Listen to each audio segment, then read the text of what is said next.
Hello mga sismars, panibagong umaga na naman. Panibagong init na naman ito mga sismars. So ayan nga, naisipan kong linisin yung mga sibuyas dyan kasi nakikita ko mukha lang marami pero marami na siyang bulok pala. So ayan, tinignan ko nga, meron ako napipisil dyan na kumakatas na at tinignan ko na rin yung mga malalaking sibuyas dyan na napakasayang kasi marami na pala siyang bulok.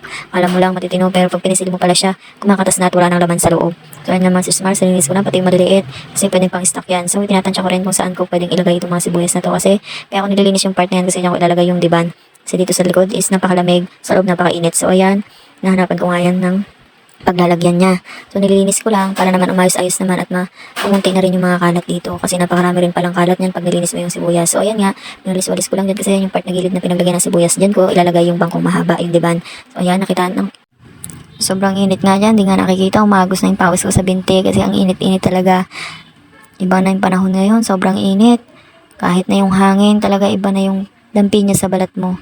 So ayan nga, nakita nyo naman yung nilinis ko sa part na yan. Diyan ko ilalagay yung bangkong mahaba. So yun, sa sulok na yun, doon ko naman ilalagay yung sibuyas. So ayan, nakahanap na ako ng paglalagyan ng sibuyas. Kaya naman nilinis ko na yung buong kusina. So ayan nga, inayos-ayos ko lang yung mga bote doon sa sulok na yun. Kasi marami ng boteng pinaglagyan ng mantika. At ng mga toyo, ng suka.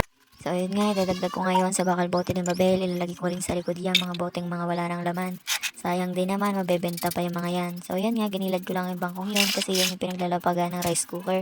Pag sinasaksak siya dito, saksakan dito sa likod. So ayan nga, kumuha ko ng paglalagyan ng basura sa likod.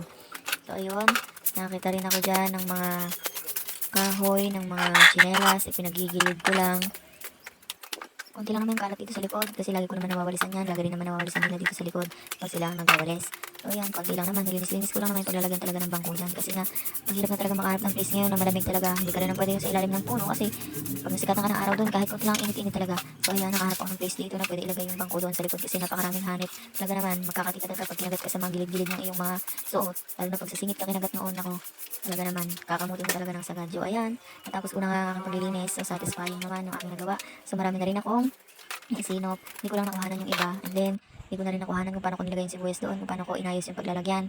At hindi ko na rin kinuhanan kung saan ko nilagay yung mga itinabi ko at kung saan ko pa inilagay yung mga boting nakuha ko doon sa lagay ng mga mantika at ng mga suka ng mga asin. Hindi ko na rin nakuhanan kung paano ko binuhat yung diba na ilalagay ko. So yun lamang. Salamat sa inyong panonood.